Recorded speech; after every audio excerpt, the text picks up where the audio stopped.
O que é um mestre? Você já parou para pensar se você já teve um mestre de verdade? Ou quem sabe, se já foi mestre de alguém um dia? Pois é, tarefa difícil. Antes disso, temos que tentar entender bem o que faz um mestre e para que eles servem. Os mestres podem ser de todos os tamanhos, baixinhos, cabeçudos, orelhudos, mas todos eles têm algo em comum: o amor pela sabedoria, o dom e a vontade de passar esse saber adiante. Não, os mestres não são apenas personagens de filmes de ação. Eles estão na sala de aula, nas nossas casas e nos laboratórios de química. Podem até estar na esquina vendendo pipoca. Ser mestre é uma qualidade, um estado de espírito. Hoje vamos falar de um mestre muito importante que soube aprender e passar esse aprendizado adiante e deu força para muitos alunos. Não estamos falando do adorável Yoda. Nosso episódio é sobre Ernest Rutherford, que foi um cientista e também um mestre. Pois bem, vamos conhecer agora um pouco da sua história e da de seus pupilos também.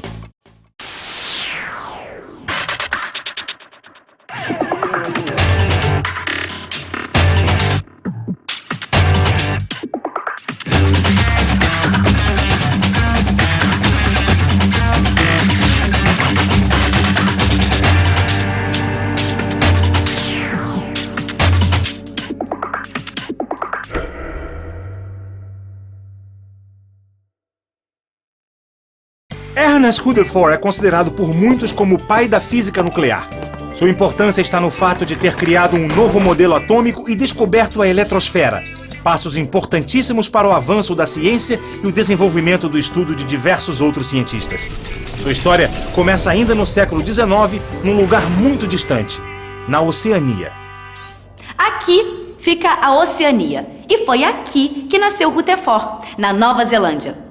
Você tem ideia da dificuldade que é fazer uma viagem da Nova Zelândia até a Inglaterra? Hoje em dia, são cerca de 20 horas de avião.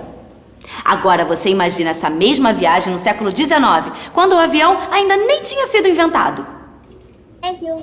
Rutherford embarcou nessa aventura, pois ganhou uma bolsa para completar os seus estudos na Universidade de Cambridge, onde trabalhou com Joseph John Thomson.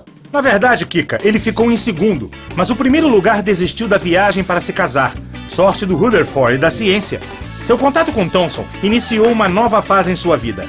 J.J. Thomson foi um importante cientista que desenvolveu um modelo atômico. Esse modelo recebeu o apelido de pudim de passas. Para Thomson, os elétrons distribuíam-se uniformemente no átomo numa massa positiva, daí o apelido de pudim de passas. Enquanto Thomson dava sua contribuição à ciência com seu modelo atômico, Rutherford se destacava como aluno ainda na Nova Zelândia. Você consegue imaginar como Rutherford, tendo trabalhado boa parte da infância nas terras do pai, numa área rural ao lado dos 11 irmãos e estudado em escolas públicas, ter se tornado o pai da física nuclear? Ele teve uma infância típica de uma criança que vive no meio rural. Só que seus pais fizeram questão que os filhos estudassem, e Rutherford levou isso a sério. Foi por ser um aluno exemplar que Rutherford mudou sua realidade indo para a Universidade de Cambridge. Um jovem estudante neozelandês entrava para o primeiro time de cientistas europeus. Rutherford abriu caminho para a obtenção da energia nuclear com a descoberta dos raios alfa e beta, duas formas básicas de radioatividade.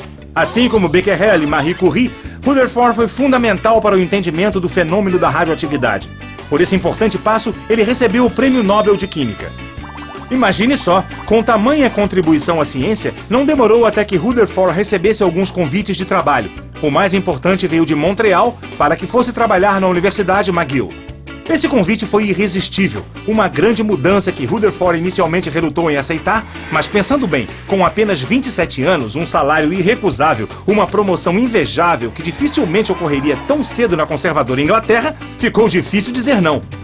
Rutherford foi para a Universidade de McGill. Lá, conheceu muita gente nova, alunos e cientistas, que deram importantes contribuições para o seu trabalho. Anos depois, Rutherford voltou para a Inglaterra. Em 1908, recebeu o Nobel de Química por suas investigações sobre a desintegração dos elementos e a química das substâncias radioativas. Mas muita coisa ainda estava por vir. As contribuições de Rutherford continuaram, e ele construiu um novo modelo atômico que pressupõe que o núcleo é carregado positivamente e rodeado por uma grande eletrosfera. Ao utilizar uma finíssima placa de ouro interceptando um feixe de partículas alfa, Rutherford conseguiu provar que a maioria dos raios passava direto, algumas partículas sofriam desvios e poucas eram rebatidas. O mais estranho disso tudo é que essa experiência provou, na verdade, que a matéria é formada por imensos espaços vazios, onde estão os elétrons, e por minúsculos espaços densos, o núcleo, onde está 99,9% da massa do átomo. Aquela experiência clássica dele digamos, da folha de ouro, né, em que ele contesta o modelo de Thomson, é só um aspecto, assim, digamos, da carreira científica do Rutherford, que foi muito maior, né? Então acho importante ressaltar que ele não é só o homem daquela experiência das folhas de ouro, né? Ele aparece em muitos aspectos da energia nuclear. Num mundo que passava por profundas transformações, as contribuições de Rutherford fizeram diferença. Aquela era uma época de guerras e invenções maravilhosas. O breve século XX apresentou o melhor e o pior do ser humano. Os cientistas dessa época e seus inventos poderosos revolucionaram a ciência. Por falar nisso, parece que os cientistas vivem em seus laboratórios, isolados do mundo. Não, não. Um dos maiores méritos de Rutherford talvez tenha sido sua capacidade de incentivar e influenciar aqueles que conviveram com ele. Rutherford foi um grande professor e muitos de seus alunos obtiveram também reconhecimento, ganhando inclusive o Prêmio Nobel, assim como ele. Muitas vezes, Rutherford trabalhava junto com seus alunos, outras vezes atuava como orientador. Os cientistas são os que mais representam a verdade do provérbio "uma andorinha só não faz verão". Cada descoberta vai sendo aprimorada por outro cientista e, nesse sentido, Dalton e Thomson foram fundamentais para o modelo planetário de Rutherford. Um exemplo dessa troca entre os cientistas foi a contribuição de Frederick Soddy, que trabalhou com Rutherford na Universidade de McGill. Soddy percebeu que vários átomos podiam apresentar o mesmo número atômico com massas diferentes, ou seja, podiam ter o mesmo número de prótons, mas diferentes quantidades de nêutrons. Assim, ele formulou o conceito de isótopo. Além disso, os estudos de Soddy e Rutherford indicavam que radioatividade e decaimento estavam intrinsecamente ligados. Depois, Francis Aston formulou a regra do número inteiro, pois descobriu que os isótopos possuem massas muito próximas a números inteiros. E teve também o outro Thomson, George Paget Thomson, filho do pudim de passas, do J.J. Thomson. Ele provou que o elétron pode difratar como uma onda, criando condições para a comprovação da dualidade onda-partícula.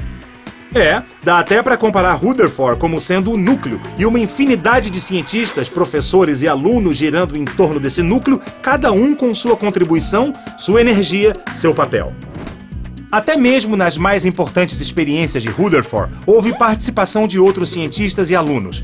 Sob orientação dele, Ernest Marsden e Hans Geiger foram os cientistas que realizaram a experiência da placa de ouro, que pode também ser chamado de Experimento Marsden-Geiger. E não foi só na conexão Inglaterra-Nova Zelândia que coisas importantes aconteceram. Na Alemanha, outra andorinha, ou melhor, outro cientista, deu contribuições fundamentais a partir das descobertas de Rutherford. Foi o físico Otto Hahn. Otto desenvolveu a técnica de medir o decaimento beta do espectro dos isótopos radioativos junto com outra cientista, Lise Meitner. Meitner, em 1938, teve que fugir da Alemanha nazista, mas Otto continuou seus experimentos, trocando figurinhas à distância com Meitner, que obteve grande avanço no desenvolvimento da fissão nuclear. Essa descoberta foi fundamental para o desenvolvimento de armas nucleares, sobretudo no contexto da Segunda Guerra Mundial e, em seguida, da Guerra Fria. Mas foi fundamental também para a viabilização de usinas nucleares e para grandes avanços tecnológicos benéficos para a humanidade, particularmente na medicina. É assim que funciona a ciência. Um cientista grudado nos inventos de outro cientista. Porque se Rutherford comprovou a existência de uma imensa eletrosfera e formulou o próprio conceito de núcleo atômico, foi outro cientista aluno de Rutherford, chamado James Chadwick, que conseguiu provar a existência do nêutron. O mais impressionante é que não para por aí. Outro discípulo de Rutherford, Edward Victor Appleton, contribuiu para o conhecimento da ionosfera, que levou ao desenvolvimento do radar, outro importante invento em se tratando de guerras mundiais. A ionosfera, que atinge até 1000 km de altitude e que é a parte superior da atmosfera, reflete as ondas de rádio. Essa descoberta de Appleton o levou a acreditar que era possível que dois sinais de rádio estivessem sendo recebidos em tempos diferentes. Um sinal era transmitido e sofria reflexão na ionosfera e outro não, indo por outro caminho em geral mais curto. Isso fez com que Appleton desenvolvesse uma frequência de modulação, provando que o caminho da onda terrestre era diferente do da onda refletida pela ionosfera e que o sinal percorria distâncias diferentes entre o emissor e o receptor. E por falar em distância, Appleton foi tão importante que, além de ganhar o prêmio Nobel, virou o nome de uma cratera lunar. Da próxima vez que você olhar para a Lua, procure pela cratera Appleton. Aliás, Rutherford também virou o nome de cratera lunar. Mas afinal, qual a importância desses cientistas e seus avanços nas nossas vidas? Acontece que essa ideia de uma ciência pronta, acabada, escrita em muitos livros é incompleta. Esses avanços permitiram o funcionamento de usinas e hospitais como temos hoje. E no exato instante em que assistimos a esse vídeo, em algum lugar, algum cientista pode estar fazendo uma descoberta que vai revolucionar as nossas vidas ou a vida de nossos filhos. No programa de hoje, vimos que as descobertas de Rutherford e de seus alunos e admiradores ajudam milhares e milhares de pessoas até hoje, seja na medicina, seja na vida em geral.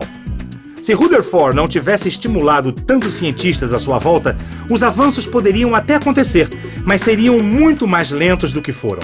Essa é a importância dos mestres, indicar o caminho e fazer com que seus alunos consigam voar cada vez mais alto junto a outros cientistas, somando conhecimento.